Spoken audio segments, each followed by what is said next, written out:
My son-in-law slept with my wife a week before we signed the divorce papers. I pretended to know nothing. At the meeting, the lawyer handed me a document denying my rights. I smiled and slid a recording on the table. Minutes later, they both fainted. I'm glad to have you here. Follow my story until the end and comment the city you're watching from so I can see how far my story has reached. I never thought that at 63 years old, I would discover that the two people I trusted most in this world were plotting my destruction. But life has a cruel way of teaching us lessons when we least expect them. It was a Tuesday morning in early November, and I was supposed to be at my monthly checkup with Dr. Morrison. 29 years of marriage to Christina had taught me to follow routines, to be predictable. She liked knowing where I was at all times. I thought it was because she cared. I was wrong about many things. The appointment was canceled at the last minute. Something about a family emergency with the doctor's mother. I decided not to call Christina to let her know I was coming home early. Why would I? It was my house too, wasn't it? I pulled into our driveway on Maple Street at exactly 10:45 in the morning. The house looked the same as always. White shutters, red brick, the oak tree that Stephanie and I planted when she was 8 years old. Everything normal, everything peaceful. I should have known that peace was about to shatter. I used my key quietly, not wanting to startle Christina if she was still sleeping. She had been staying up late lately, claiming she was stressed about our upcoming divorce proceedings. The irony of that excuse would become clear soon enough. The living room was empty, but I could hear voices coming from upstairs. Christina's voice and another voice I knew all too well. James, my son-in-law-to-be, the man who was supposed to marry my daughter Stephanie in 6 months. I stood at the bottom of the stairs, my hand gripping the wooden railing. I should have announced myself. I should have called out. Instead, something made me listen. Are you sure William won't come back early? That was James' voice, hushed, but clear. He's predictable as clockwork. Doctor's appointment, then lunch at that diner on 5th Street. We have at least 3 hours. Christina's voice carried a lightness I hadn't heard in years. 3 hours. 3 hours for what? I climbed the stairs slowly, each step careful and silent. 30 years of living in this house had taught me which boards creaked. The voices grew clearer as I reached the landing. What about Stephanie? She still thinks we're getting married in June. James sounded almost amused. Poor thing has no idea. She's so trusting, just like her father used to be. Christina laughed, a sound that cut through me like broken glass. Once the divorce is final, we'll have everything we need. The house, the investments, everything William worked for his entire life. I pressed myself against the wall outside our bedroom door, my heart hammering so hard I was afraid they would hear it. And the inheritance Stephanie is supposed to get? James asked. What inheritance? By the time we're done, there won't be anything left for her to inherit. William will be lucky to keep his car. Christina's voice was cold, calculating. You're playing your part perfectly, honey. She adores you. It's not hard. She's desperate to please everyone, makes her easy to manipulate. James paused. Are you sure your lawyer can make those documents stick? The ones that give William almost nothing? Robert owes me favors. He'll make sure William signs everything without reading the fine print. Men his age get overwhelmed by legal language. They just want it to be over. I stood there in my own hallway, listening to my wife of 29 years and my daughter's fiancé plan my destruction with the casual tone of people discussing the weather. The woman I had shared a bed with, raised a child with, built a life with, was conspiring to steal everything from me and my daughter. But it wasn't just about the money. It was about Stephanie. My beautiful, trusting daughter who believed she had found love with a man who was using her as a pawn in his game with my wife. When should we tell her about us? James asked. After the wedding. We'll wait a few months, then I'll file for divorce from William. You'll find some excuse to leave Stephanie, and then we can be together openly. By then we'll have control of everything. I heard movement from inside the room, the sound of footsteps on carpet. I moved quickly but silently down the hallway, slipping into the guest bathroom and closing the door just as our bedroom door opened. I sat on the edge of the bathtub, my hands shaking, not from fear but from rage. And something else. something colder. Determination. I heard James leave 20 minutes later, his car engine starting and fading down the street. I waited another 10 minutes before flushing the toilet and running the water, creating the sounds of normal bathroom use. When I came downstairs, Christina was in the kitchen, humming while she loaded the dishwasher. She looked up when she saw me, her face immediately shifting into the mask of the suffering wife she had been wearing for months. "You're back early," she said, but there was a slight edge to her voice. "Doctor had to cancel. Family emergency." I kept my voice level, normal. "What have you been up to?" "Just cleaning, organizing. You know how I get when I'm stressed." She closed the dishwasher and turned to face me. "Have you thought any more about the settlement papers? Robert really thinks we should sign them next Friday." I looked at her face, this woman I had loved for nearly 3 decades, and saw a stranger. How long had she been wearing this mask? How long had I been blind to who she really was? "I've been thinking about a lot of things," I said. She studied my expression for a moment, and I saw a flicker of something in her eyes. Suspicion? Worry? But then she smiled, the same smile that had once made me feel like the luckiest man alive. "Well, don't think too hard. You know stress isn't good for your blood pressure." I nodded and walked past her to my study. I closed the door and sat down at my desk, staring at the wall where pictures of our family hung. Christina and me on our wedding day. Stephanie's graduation from college, holidays, anniversaries, all the moments that had seemed to matter. I opened my desk drawer and pulled out a small digital recorder I had bought months ago for work meetings. I had never used it. I turned it over in my hands, thinking about the conversation I had just overheard. They wanted to play games. They wanted to destroy me and my daughter while pretending to love us. Fine. I could play games too. I had 1 week before we were scheduled to sign the divorce papers, 1 week to gather evidence, 1 week to protect my daughter from a man who saw her as nothing more than a stepping stone to her inheritance. I slipped the recorder into my pocket and made my first decision. I would not confront them. I would not give them the chance to change their strategy or cover their tracks. I would let them think they were winning.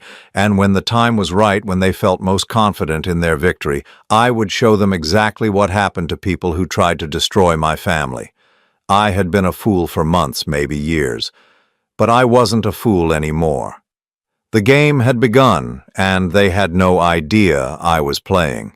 The next 7 days became the longest week of my life.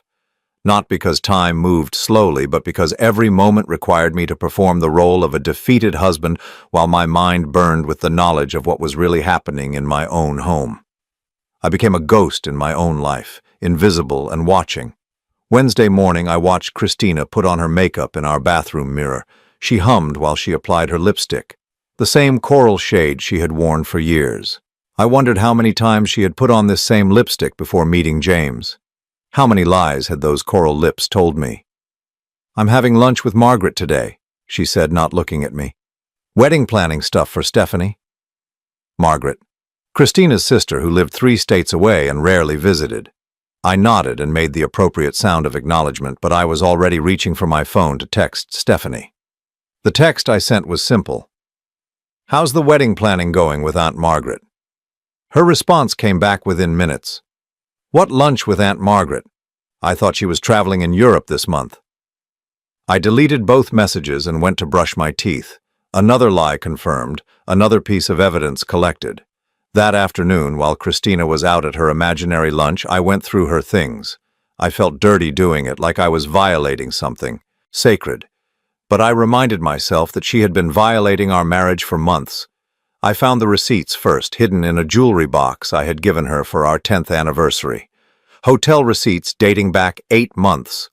Always the same hotel, the Riverside Inn on the other side of town. Always mid-afternoon check-in times, always paid in cash, always on days when Christina claimed to be running errands or visiting friends. I photographed each receipt with my phone, my hands steady, despite the rage building in my chest. In her dresser drawer, underneath a stack of scarves, I found printed emails. She had been careless, printing out messages from an account I didn't know existed. The email address was cmj2000 4@gmail.com. Christina Margaret James. Even their secret email address mocked me. I read through the messages, each one a dagger to whatever was left of my heart. Can't wait to see you tomorrow. W is at his book club until 9. We'll have plenty of time. From James. The lawyer says the papers are almost ready. W won't know what hit him. We'll have everything we ever wanted. From Christina. What about S? She's been asking about setting a wedding date. From James. Let her plan. The bigger the wedding, the more it will hurt when you leave her, but think of it as an investment in our future. From Christina, I photographed each email, my anger transforming into something colder and more focused. They weren't just stealing from me, they were deliberately planning to devastate my daughter. Stephanie, who had spent weeks agonizing over flower arrangements and seating charts, was planning a wedding to a man who was counting the days until he could break her heart. Thursday evening, I installed a voice recording app on my phone. I told myself it was for protection, for evidence. But really, I needed to hear them again. I needed to understand the depth of their betrayal. I didn't have to wait long. Friday afternoon, I announced I was going to the hardware store to fix the leak under the kitchen sink. Instead, I parked 3 blocks away and walked back, entering through the side gate that led to our backyard. I positioned myself under the open bedroom window, my phone recording, and waited. They arrived within minutes of each other. James first, then Christina. I heard the front door close, heard their footsteps on the stairs, heard the bedroom door shut. Did you bring the revised papers? Christina's voice was clear through the open window. Right here. Robert outdid himself. By the time William realizes what he signed, it'll be too late to contest any of it. James sounded pleased with himself. He'll get the house for 6 months, then it reverts to you due to the maintenance clause. What maintenance clause? The one that states if property taxes or major repairs exceed $5,000 in any 6-month period, ownership reverts to the financially responsible party. Robert's going to make sure the assessment comes back high enough to trigger it immediately. My grip tightened on the phone. They weren't just stealing from me in the divorce. They were setting up a system to steal my home afterward. And the business accounts? Christina asked. All joint accounts will be frozen pending litigation that Robert will drag out for months. By then, we'll have moved everything offshore. What about his retirement? Tied up in legal fees. Robert estimates it'll cost him at least $50,000 just to fight for what's rightfully his, and he doesn't have $50,000 in liquid assets. I listened to them plan the destruction of my life's work with the efficiency of architects designing a building. Every detail calculated, every escape route planned. There's something else, James said, and his tone became more serious. Stephanie's been asking questions. What kind of questions? About us, about why I spend so much time here when you're alone. She's not stupid, Christina. She notices things. She notices what she wants to notice. She's so desperate for this marriage to work that she'll ignore red flags the size of billboards. Maybe we should be more careful. We have 1 more week. After the papers are signed, it won't matter what she suspects. She'll be too busy dealing with her father's financial ruin to focus on us. I had heard enough. I slipped away from the window and walked back to my car, my mind processing everything I had just learned. That evening, I sat in my study pretending to read the newspaper while Christina cooked dinner. She was making my favorite meal, pot roast with carrots and potatoes. I wondered if this was her way of easing her conscience or if it was just part of the performance. "Dinner's ready," she called out, her voice warm and domestic. I joined her at the kitchen table, the same table where we had shared thousands of meals over the years. She served me with a smile, asked about my day, listened to my invented stories about the hardware store and the leak that didn't need fixing. "You've been quiet lately," she said, cutting into her meat. "Are you having second thoughts about the divorce?" I looked across the table at this woman who was methodically destroying me while serving me pot roast, and I felt something shift inside me. Not sadness anymore. Not even anger. Something calmer and infinitely more dangerous. "I've been thinking about a lot of things," I said. "About the future. About what comes next." She reached across the table and touched my hand. Her fingers were soft and warm, the same fingers that had signed hotel receipts and typed emails planning my ruin. I know this is hard, William, but it's for the best. We both deserve to be happy. Happy. She was going to be happy with my money, in my house with my daughter's fiancé, while I lived in some small apartment trying to rebuild my life at 63. You're right, I said, squeezing her hand gently. We do both deserve to be happy. Her smile was radiant, genuine. She thought she had won. After dinner, I helped her clean the dishes, kissed her goodnight, and went to my study. I uploaded the day's recordings to a secure cloud account I had created. I organized the photographs of receipts and emails into folders. I created a timeline of their affair, cross-referencing it with my bank statements to see exactly how much of my money had funded their relationship. The numbers were staggering. Over the past 8 months, Christina had withdrawn nearly $15,000 in cash from our joint accounts, always in small amounts, always with explanations I had believed. Grocery shopping, gas, small household expenses. I had been funding my own betrayal.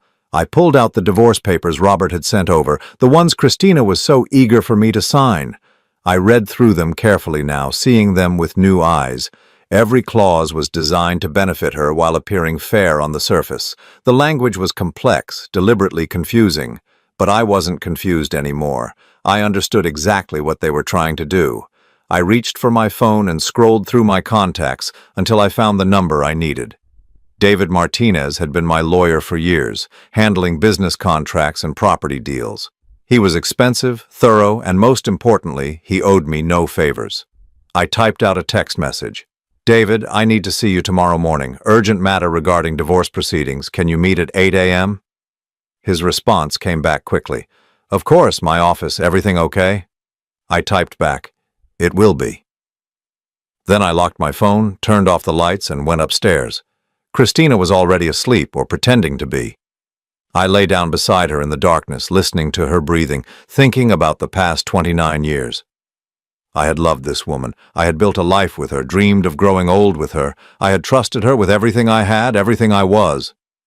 She was about to learn that trust, once broken, becomes something much more dangerous. A weapon. Friday morning arrived with the kind of crisp November air that makes everything feel sharper, more real. I woke up at 5:30, as I had every morning that week, but this time was different. Today was the day everything would change. Christina was still sleeping when I got dressed. I chose my clothes carefully. My best navy suit, the one I wore to important business meetings, the white shirt Stephanie had given me for my birthday, and the tie Christina had picked out for our anniversary 5 years ago. If this was going to be the last time I played the role of her husband, I was going to look the part. I made coffee in the kitchen, standing at the window that looked out over our backyard. The oak tree Stephanie and I had planted was losing its leaves, brown and gold scattered across the grass like memories falling away. In 6 hours I would be sitting across from Christina and James in Robert's office, listening to them execute their plan. They had no idea I would be executing mine. At 7:45, Christina came downstairs wearing the black dress she saved for important occasions. She had put on makeup and styled her hair as if this were a celebration instead of what she thought would be my destruction. "Ready for today?" she asked, pouring herself coffee. "As ready as I'll ever be," I replied, and it was the first completely honest thing I had said to her in a week. She squeezed my shoulder, a gesture that might have been comforting if I didn't know she had practiced it. "It'll be over soon, and we can both move on with our lives." Move on. Yes, we certainly would be doing that. We drove to Robert's office in separate cars. Christina claimed she had errands to run afterward, but I knew she was meeting James to celebrate. I had heard them planning it during one of my recorded conversations, lunch at the Riverside Inn. The same hotel where they had been meeting for months. How fitting. Robert Hendricks had been our family lawyer for 15 years. I had trusted him to handle property purchases, business contracts, even Stephanie's college fund setup. The fact that he had been bought by my wife was perhaps the most personally painful betrayal of all. Professional ethics meant nothing when Christina was involved, apparently. His office was on the 3rd floor of a downtown building that tried too hard to look impressive. Marble lobby, brass elevators, oil paintings of people who probably never existed. I arrived precisely at 9 o'clock, as scheduled. Christina was already there, sitting in the leather chair across from Robert's mahogany desk. She looked composed, confident she had dressed for victory. "William," Robert stood up when I entered, extending his hand with the same firm grip he had always used. "Please have a seat." I sat down next to Christina, close enough to smell her perfume. The same scent she had worn on our first date 31 years ago. Some details never change, even when everything else becomes a lie. "Before we begin," I said, pulling a small digital recorder from my jacket pocket and placing it on the desk, "I think there are some things we need to discuss." Christina's eyes flicked to the device, then back to my face. Something shifted in her expression, not quite fear, but a recognition that something was wrong. "William, what's that for?" Robert asked, his voice carefully neutral. "Insurance," I replied. "I want to make sure everyone understands exactly what's happening here today." Robert shuffled the papers on his desk. "Well, as we discussed, these divorce papers represent a fair and equitable division of assets. Christina will retain the family home for 6 months to allow for a smooth transition, after which ownership will revert based on financial responsibility clauses." "Stop," I said quietly. Robert paused mid-sentence. Christina's hand tightened on her purse. I said, "Stop." I reached into my jacket and pulled out a second device, identical to the first. "You see, Robert, I've been doing my own research this week, learning about financial responsibility clauses that don't exist in standard divorce agreements, learning about assessment schedules that can be manipulated, learning about a lot of things." The room went very quiet. Christina's breathing had changed, becoming shallow and quick. "William, I'm not sure what you're implying," Robert began, but I held up my hand. "I'm not implying anything, I'm stating facts." I pressed play on the second recorder. James' voice filled the room, clear and unmistakable. "Robert outdid himself. By the time William realizes what he signed, it'll be too late to contest any of it. He'll get the house for 6 months, then it reverts to you due to the maintenance clause." Christina went very still. Robert's face lost all color. The recording continued. "The one that states if property taxes or major repairs exceed $5,000 in any 6-month period, ownership reverts to the financially responsible party. Robert's going to make sure the assessment comes back high enough to trigger it immediately." "Turn that off," Christina whispered. But I didn't turn it off. I let it play. I let them hear Christina's voice discussing how they would move money offshore, how they would tie up my retirement in legal fees, how they planned to destroy Stephanie's trust in love itself. When the recording ended, the silence in the room was deafening. Robert cleared his throat, his voice unsteady. "William, I can explain." "Can you?" I looked at him calmly. "Can you explain how a lawyer I've trusted for 15 years conspired to defraud me? Can you explain how you violated every ethical standard of your profession for a woman who's been stealing from me for months?" Christina finally spoke, her voice thin and sharp. "You've been spying on me." "I've been protecting myself." I pulled out my phone and scrolled to the photographs of hotel receipts. 8 months of affair documentation, $15,000 of my money spent on hotel rooms, email accounts I never knew existed, plans to steal not just from me, but from my daughter. Christina's composure was cracking. "You don't understand." "I understand perfectly." I stood up, looking down at both of them. "I understand that my wife of 29 years has been planning my destruction with my future son-in-law. I understand that they've been using my daughter as a pawn in their game. I understand that you, Robert, have been helping them commit fraud." Robert was frantically shuffling papers. "The divorce papers are legitimate. The divorce papers are an elaborate theft scheme," I corrected, "designed to steal my house, my money, and my daughter's inheritance. But here's what you don't understand." I reached into my briefcase and pulled out a thick folder. "I've spent this week with David Martinez, going over every detail of your fraudulent contract. I've documented every violation of legal ethics, every intentionally misleading clause, every instance of conspiracy to commit theft. Christina was breathing hard now. William, please. Please what? Please let you destroy me? Please let you break my daughter's heart for money? Please pretend I never heard you and James laughing about how easy it would be to manipulate her? I opened the folder and spread the contents across Robert's desk. Bank statements showing Christina's cash withdrawals, photographs of hotel receipts, printed emails from the CMJ 2024 account, phone records showing calls between Christina and James going back 8 months. This is everything, I said. Every lie, every theft, every betrayal, all documented, all legally admissible. Robert was staring at the evidence spread across his desk. William, if we could just... Just what? Negotiate? There's nothing to negotiate. I pulled out one final document from the folder. These are the real divorce papers, prepared by a real lawyer who doesn't accept bribes from cheating wives. Christina gets nothing. The house remains mine.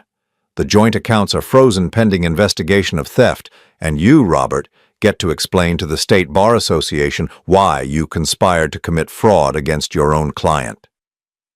Christina shot to her feet, her chair scraping against the floor. You can't do this. We can fight this. With what money? Your legal defense will cost more than you could steal from me. And that assumes you can find a lawyer willing to represent someone facing criminal charges for conspiracy and theft. The color drained from her face. Criminal charges? I nodded toward the evidence on the desk.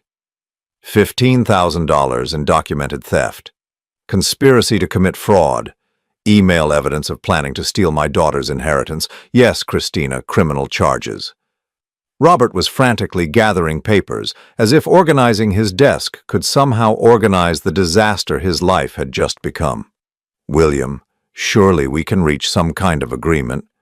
The only agreement I'm interested in is your resignation from this case and your cooperation with the investigation into your conduct. I looked at both of them. You wanted to play games with my life. Now you get to live with the consequences. Christina sank back into her chair, her perfect composure finally shattered. What about James? What about Stephanie? What about them? I gathered my evidence back into the folder. James is going to have to explain to my daughter why their engagement is over, and then he's going to disappear from our lives forever, or he'll join you in facing criminal charges. She'll never forgive you, Christina whispered. For what? For protecting her from a man who was planning to break her heart for money? For saving her inheritance from thieves? For preventing her from marrying someone who thought she was nothing more than a useful fool? I shook my head. She'll thank me when she understands what you were really planning. I walked toward the door, then turned back one final time. You have 24 hours to remove your belongings from my house. After that, anything left behind becomes evidence in your theft case. Robert started to stand. William, please, if we could just... But I was already walking out, leaving them to face the wreckage of their carefully planned destruction. In the elevator, I allowed myself one moment of satisfaction. They had planned my humiliation, my financial ruin, my daughter's heartbreak. They had counted on my weakness, my trust, my love. They had forgotten that sometimes love becomes the most dangerous weapon of all. The drive home from Robert's office took exactly 18 minutes, but it felt like hours. My hands were steady on the steering wheel, my breathing calm, but my mind was racing through everything that had just happened. Christina and Robert sitting in stunned silence as their carefully constructed fraud collapsed around them. The look of absolute shock when they realized I had been 3 steps ahead of them the entire time, but I wasn't done, not even close. I pulled into my driveway and sat in the car for a moment, looking at the house that Christina had planned to steal from me. The house where I had raised my daughter, where I had built a life based on what I thought was love and trust. In a few hours, this would truly be my home again, not the stage for an elaborate deception. My phone buzzed, a text message from an unknown number. We need to talk. Meet me at Corner Beans in 1 hour. Come alone. James. Of course he wanted to talk. Christina had probably called him the moment I left Robert's office, probably hysterical, probably hoping he could somehow fix what couldn't be fixed. I typed back, "Corner beans, 1 hour." I had 47 minutes to prepare for what I suspected would be the most important conversation of this entire nightmare. James didn't know how much I actually knew about his role in this conspiracy. He was probably hoping to negotiate, to find some way out of the mess he had created. He was going to be disappointed. I went inside and straight to my study, where I had spent the past week organizing evidence and planning for every possible scenario. I pulled out a file I had labeled James Documentation and reviewed its contents one more time. The photographs of him entering my house on days when Christina claimed to be alone. The bank records showing that Christina's cash withdrawals always coincided with his visits. The printed emails where they discussed not just their affair, but their detailed plans for after the divorce. But the most damaging evidence was in the recordings from Wednesday evening when I had hidden in the garden shed and listened to them through the open kitchen window. They had been drinking wine, celebrating what they thought was their imminent victory, and their conversation had revealed the true scope of their conspiracy. I transferred the most incriminating recording to my phone and checked the battery level. 97%, more than enough. Corner Beans was a small coffee shop 3 blocks from my house, the kind of place where retirees read newspapers and college students pretended to study while scrolling through their phones. I had been going there for years, long enough that Maria, the owner, always had my usual order ready before I reached the counter. "The usual, Mr. William?" she asked as I walked in. "Not today, Maria, just black coffee. I'm meeting someone." She nodded and poured coffee into a large ceramic mug. "Everything okay? You look like you've had a long day." If she only knew. "Just some family business to sort out." I chose a table in the back corner where I could see the entire restaurant, but our conversation wouldn't be overheard. James arrived exactly on time, which surprised me. Punctuality had never been one of his strengths. He looked terrible. His usually perfect hair was disheveled, his shirt wrinkled, his eyes red-rimmed like he hadn't slept. Good. He should look terrible. "William," he said as he approached the table, "thank you for coming." I gestured to the chair across from me. "Sit down, James. Let's talk." He ordered coffee from Maria, his hands shaking slightly as he counted out exact change. When she was out of earshot, he leaned across the table. "Christina told me what happened at Robert's office," he began. "Look, I know how this looks." "Do you?" I interrupted. "Because I'm curious how you think this looks from my perspective." He swallowed hard. "I know you're angry. You have every right to be. But things aren't exactly what they seem." I pulled out my phone and set it on the table between us, the screen facing up. "Really? Things aren't what they seem? Tell me, James, what exactly do you think I know?" "You know about Christina and me, about our relationship." He was choosing his words carefully, like he was walking through a minefield. "But there are things you don't understand about how it started, about why." I pressed play on my phone. James's own voice filled the space between us. "What about the inheritance Stephanie is supposed to get when William dies?" Then Christina's voice, "What inheritance? The life insurance alone is worth $250,000, plus his retirement accounts, plus the house equity. But here's the beautiful part. If he dies within 2 years of the divorce, I still get everything as his emergency beneficiary. He never updated those forms after we separated." James went completely white. The recording continued. "So we wait 2 years, then what? An accident? Nothing that obvious. Old men have heart attacks all the time, especially men under financial stress who've lost everything in a divorce. And William's blood pressure medication, well, let's just say, the dosage could easily be adjusted if someone had access to his pills." I stopped the recording and looked directly into James's eyes. "Still think I don't understand how things look?" He was shaking now, his coffee cup rattling against the saucer. "William, we never actually planned to..." "To what?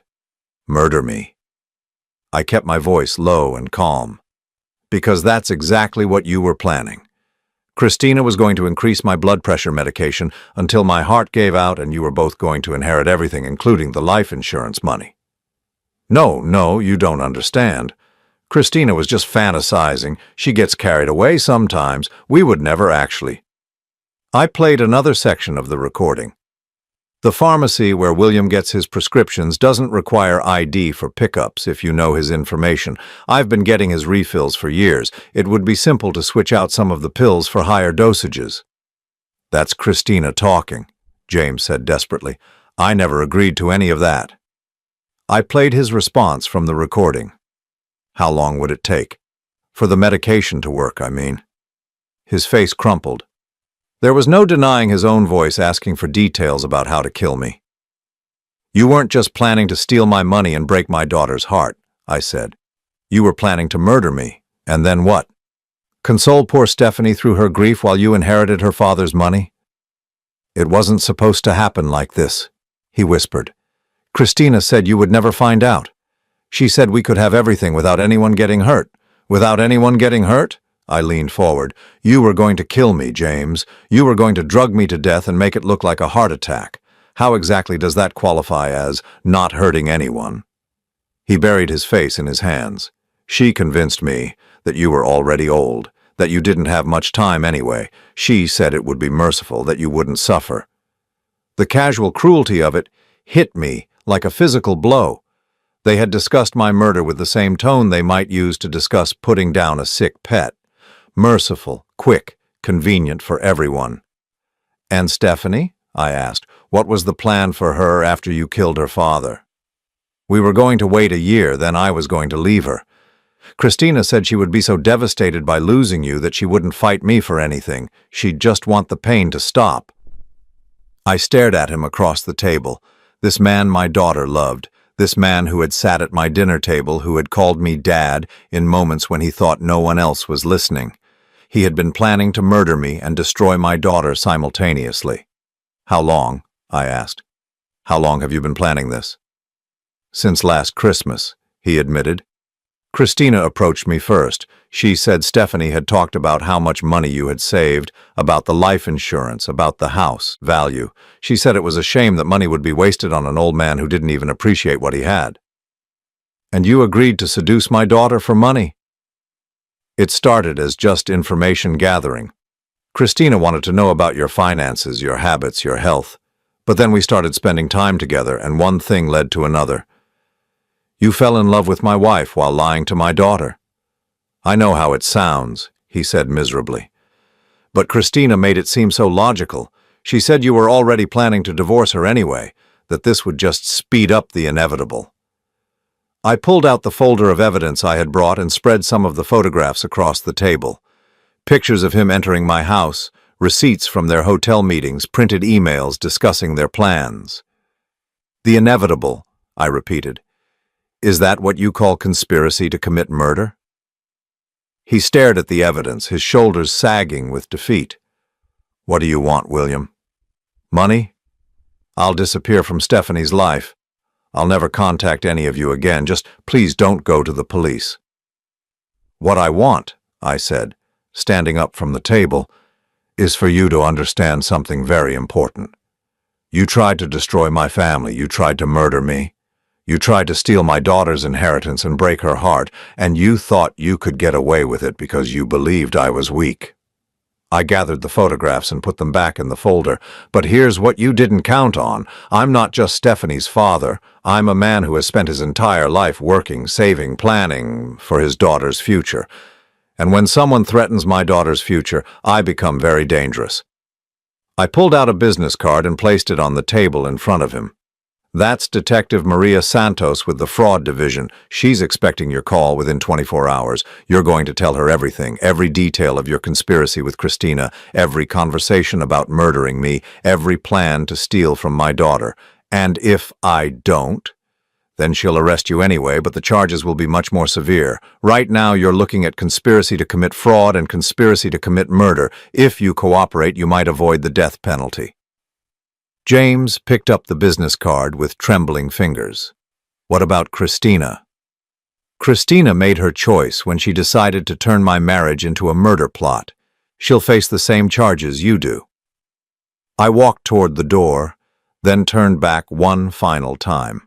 Oh, and James, when you call my daughter to end your engagement, you will not tell her the real reason. You will simply say that you've realized you're not ready for marriage. You will not blame her. You will not make her feel guilty, and you will disappear from her life completely. Because if you hurt her any more than you already have, I will make sure the rest of your life is very, very unpleasant.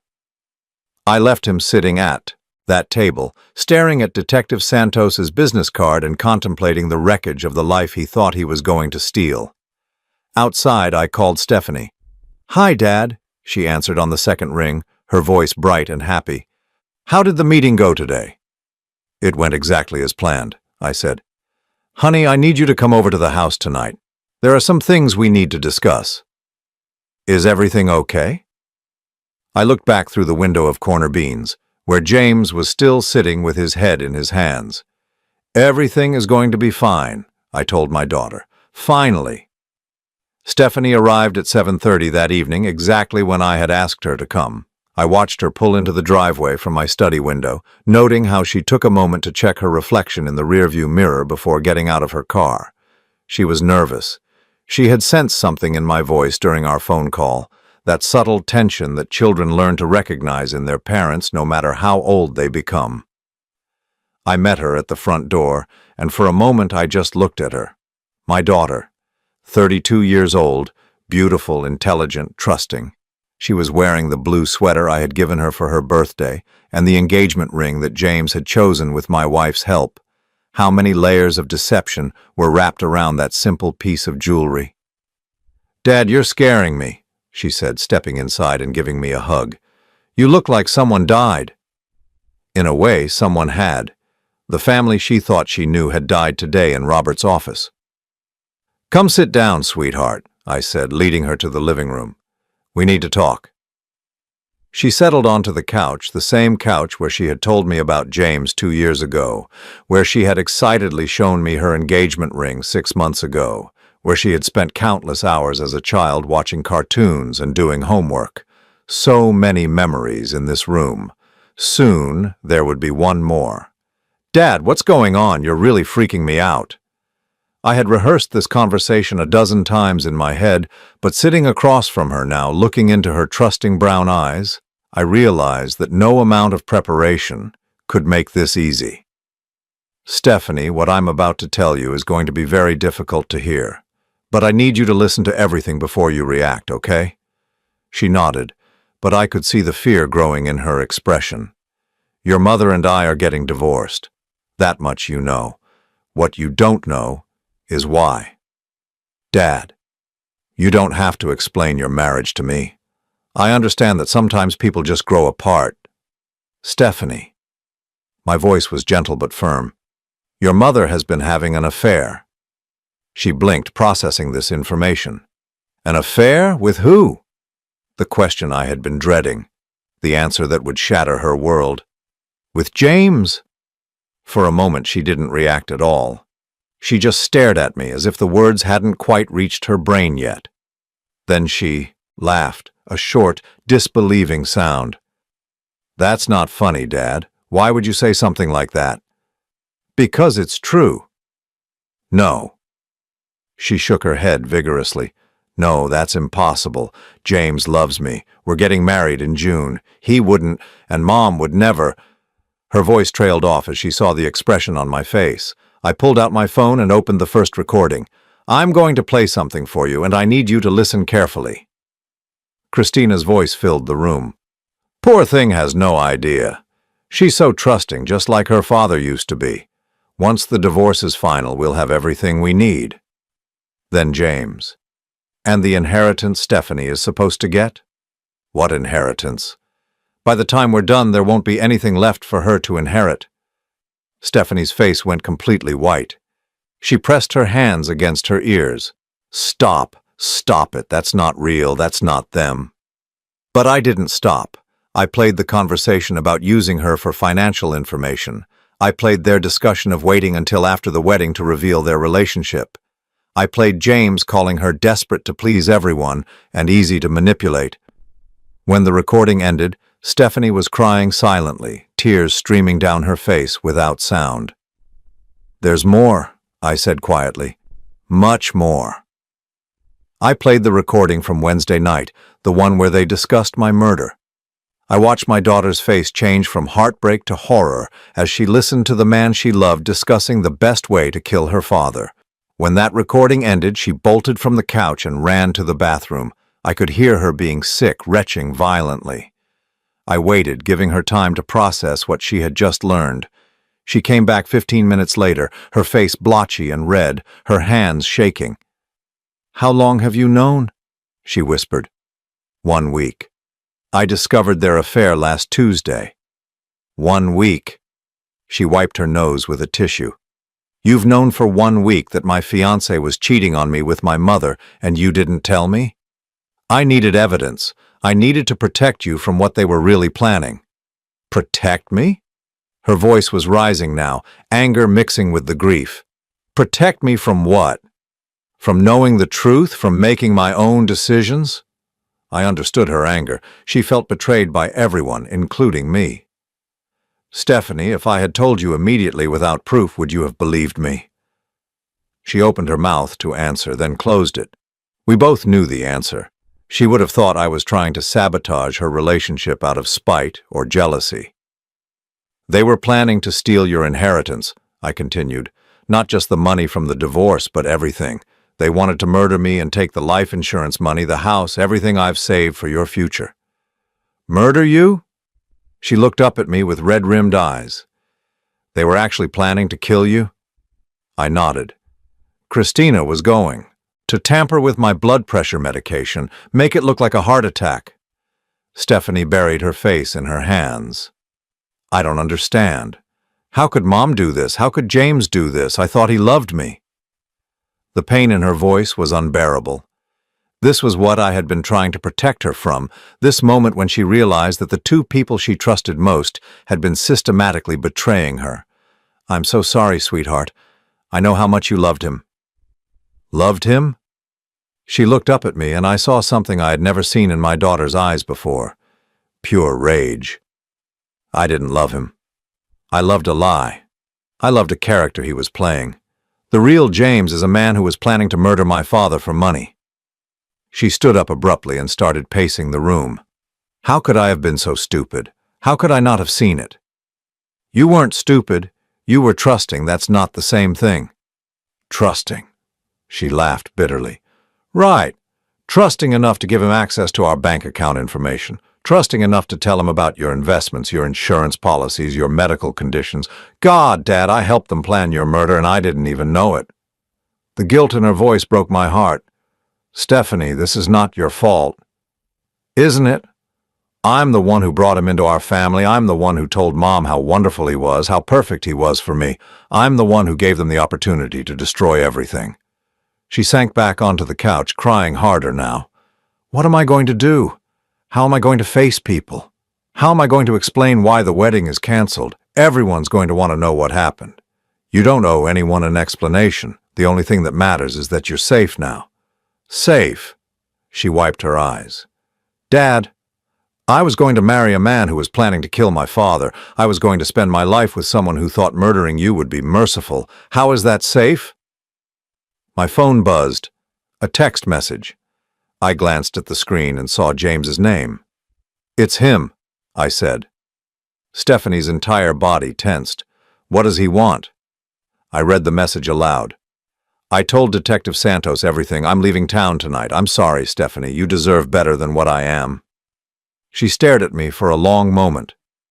"He confessed?" I gave him a choice. Confess and cooperate or face murder charges without the possibility of a plea deal. "And Mom?" "The police arrested her an hour ago. She'll be arraigned on Monday." Stephanie nodded slowly as if she were absorbing information that was too large to process all at once. "So it's over." "The legal part is just beginning. But yes, the immediate threat is over." She was quiet for a long time, staring out the window at the darkening sky. When she finally spoke, her voice was different, harder. "I need to see the house," she said. "What house?" "Their house. The one Mom was going to steal from you. I need to see what she was willing to kill you for." I drove her through the neighborhood where Christina had been planning to live after my death, past the expensive houses with their perfect lawns and 3-car garages. We stopped in front of a colonial-style house with a "for sale" sign in the yard. "This one," I said. Christina had already put down a deposit using money from our joint account. Stephanie stared at the house for a long time. "It's beautiful," she said finally. "I can see why she wanted it, but I can't understand how she thought it was worth killing for. Some people value things more than people. But her own husband, her own daughter." She turned to look at me. "Dad, how long do you think she was planning this?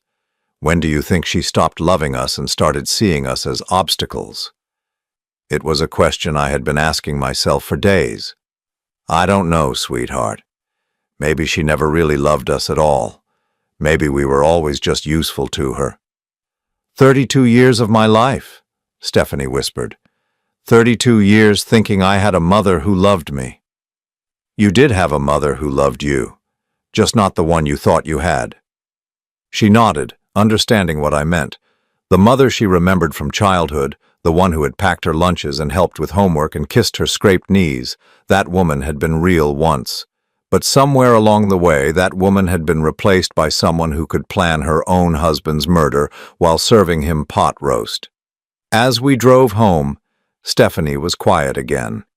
But when we pulled into our driveway, she spoke one more time. "Dad?" "Yes?" "Thank you." "For what?" "For protecting me. For fighting for us. For being the parent I could trust." She paused. "For being the one who actually loved me." I reached over and squeezed her hand. "That's what fathers do, sweetheart. That's what real love does." But even as I said it, I knew that the hardest part was still to come. Christina and James were gone, but the damage they had done would take much longer to heal.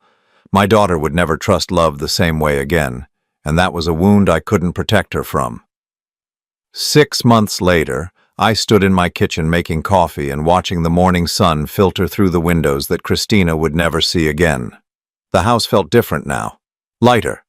The weight of deception and lies had been lifted from every room, replaced by something I hadn't felt in years: genuine peace. The legal proceedings had concluded 3 weeks ago. Christina had been sentenced to 12 years in prison for conspiracy to commit murder, attempted fraud, and theft. James received 15 years for his role as the primary instigator of the murder plot.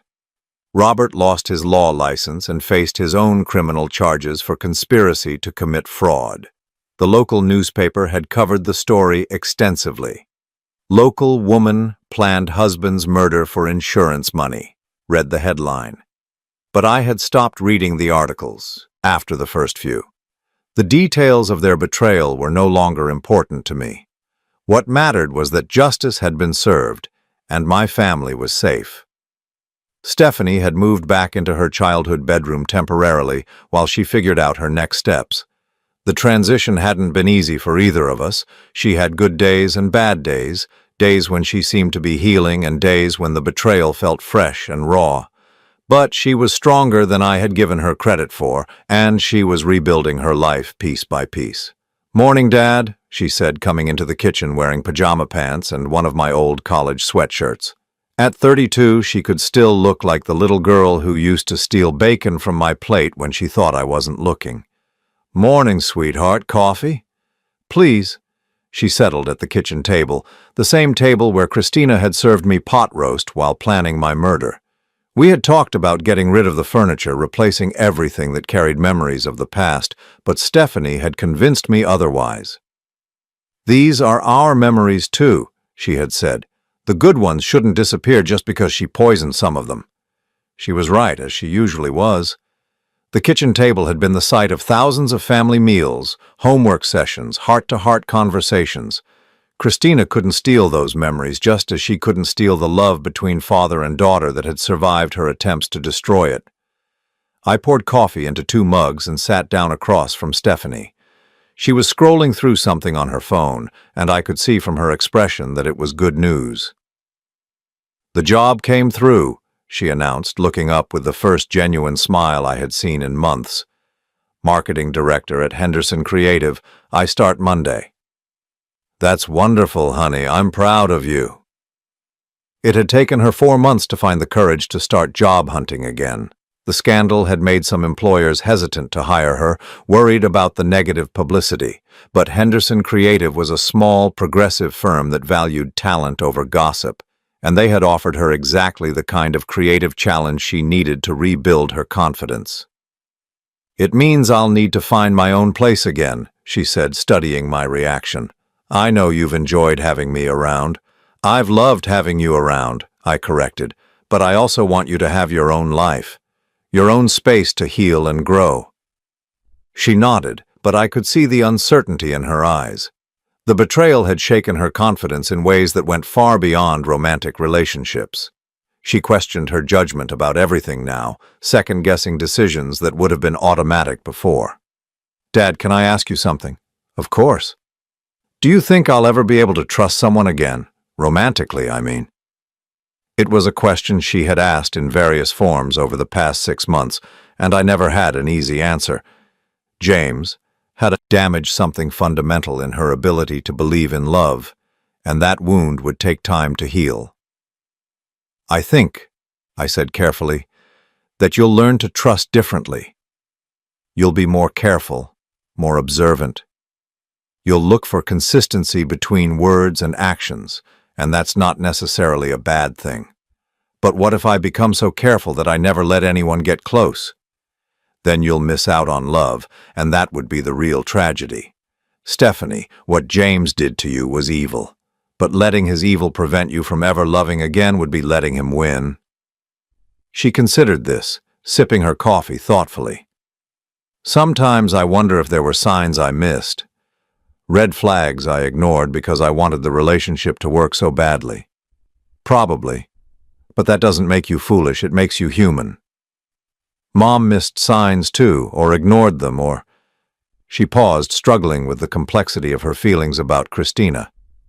"Or maybe she knew exactly who James was and chose him anyway because he was useful to her." This was the hardest part for Stephanie to process. Not just that James had betrayed her, but that her own mother had recruited him to do it. Christina hadn't just failed to protect her daughter from a predator, she had actively encouraged the predation. "I've been thinking about visiting her," Stephanie said quietly. This surprised me. She hadn't mentioned Christina in weeks, and I had assumed she was trying to move forward without looking back. "Why?" "I need to understand. I need to hear her explain how she could do what she did." She set down her coffee mug and looked directly at me. "I need to know if she ever really loved me, or if I was always just a tool to her." I had wrestled with the same question about my own relationship with Christina. Had any of it been real?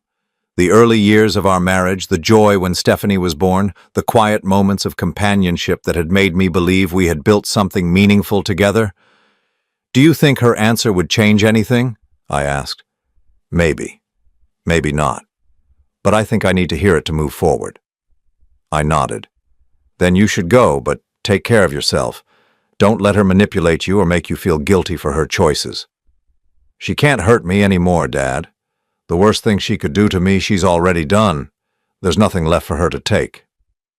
That afternoon, while Stephanie was out apartment hunting, I found myself in my study going through old photo albums. Pictures of our life as a family back when I believed that family was real. Christina pushing Stephanie on a swing at the park. The 3 of us at Stephanie's high school graduation. Christmas mornings, birthday parties, ordinary Tuesday evenings that had felt like happiness. I stopped at a photo from Stephanie's 16th birthday party. Christina was laughing at something Stephanie had said, her arms around our daughter, her expression full of what looked like genuine love and pride. Had she been pretending even then? Or had something changed her over the years, turning love into manipulation and family into opportunity? I supposed I would never really know. And increasingly I realized that I didn't need to know. The woman in these photographs was gone, if she had ever existed at all. The woman who had tried to murder me was the real Christina, and she was exactly where she belonged. I closed the album and put it back on the shelf. Some mysteries weren't meant to be solved. That evening, Stephanie and I cooked dinner together, something we had been doing more often lately. She was teaching herself to make the dishes Christina used to prepare, reclaiming those family recipes and making them ours again. "I found a place," she announced as she stirred pasta sauce. "A one-bedroom apartment downtown, walking distance from the new job. It's small, but it has character." "When do you want to move?" "Next weekend, if that works for you. I was hoping you might help me with the heavy stuff." "Of course." I watched her taste the sauce and adjust the seasoning. "You know, you've become a better cook than your mother ever was." She smiled, but there was sadness in it too. I had to. I couldn't keep eating takeout forever, and I couldn't ask you to cook for me for the rest of my life. You could have asked. I wouldn't have minded. I know. But I needed to learn to take care of myself again. Really take care of myself, not just survive. After dinner, we sat on the front porch watching the neighborhood settle into evening. It was mid-May, the kind of perfect spring evening that made you believe winter would never come again. The oak tree that Stephanie and I had planted when she was 8 was full of new leaves, green and bright with promise. "Dad?" "I want you to know something. What happened with Mom and James, it doesn't change how I feel about family, about real family." I looked at her, this strong, resilient woman who had survived betrayal that would have destroyed someone with less character. "What do you mean?" "I mean that you showed me what real love looks like, what a real father does when his family is threatened. You didn't just protect me from them, you protected me from the truth, until you could give it to me in a way that wouldn't destroy me completely." "Stephanie, let me finish." She turned to face me fully. "You could have told me about the affair right away. Let me deal with the pain while you focused on protecting yourself. You could have let me marry James and discover his true nature later, after I was legally tied to him. You could have prioritized your own hurt over mine. But you didn't. You thought about what was best for me, even when it meant carrying that knowledge alone for a week. I felt my throat tighten with emotion. You're my daughter. Protecting you is what I do. And that's exactly my point. That's what real love looks like. Not the fake devotion James showed me. Not the twisted manipulation Mom called motherhood. Real love protects, real love sacrifices, real love fights for what matters. We sat in comfortable silence as darkness settled around us. Somewhere down the street, children were playing in a yard, their laughter carrying on the warm air. Normal sounds of normal families living normal lives. "I think I'm going to be okay," Stephanie said eventually. "I know you are. And I think you are too." I considered this. For the first time in months, maybe years, I felt genuinely content. Not happy in the way that depends on external circumstances, but peaceful in a way that comes from within. I had faced the worst betrayal imaginable and emerged intact. I had protected my daughter and preserved our family, even though that family now consisted of just the two of us. "Yeah," I said. "I think I am." Later that night, after Stephanie had gone to bed, I stood in my bedroom looking out at the backyard where I had hidden and recorded Christina and James planning my murder. The garden shed was still there, but I no longer saw it as the place where I learned about their betrayal. Now it was just a shed, holding lawn equipment and forgotten Christmas decorations. I opened the nightstand drawer where I used to keep the recordings, the photographs, all the evidence of their conspiracy. The drawer was empty now. All of that evidence had been turned over to the police, its purpose served. In its place was something new, a small framed photograph of Stephanie and me from her college graduation. Just the two of us smiling, proud of what she had accomplished. It was a good picture, a true picture, a picture of a real family. I turned off the lights and settled into bed in the house that was truly mine now, free from lies and safe from those who would harm what I loved most. For the first time in 6 months, I fell asleep easily without fear of what tomorrow might bring. Some games end with winners and losers. This one ended with something better: truth, justice, and the quiet satisfaction of protecting what mattered most. It had been the most dangerous game I had ever played, but also the most important, and I had won everything that truly mattered.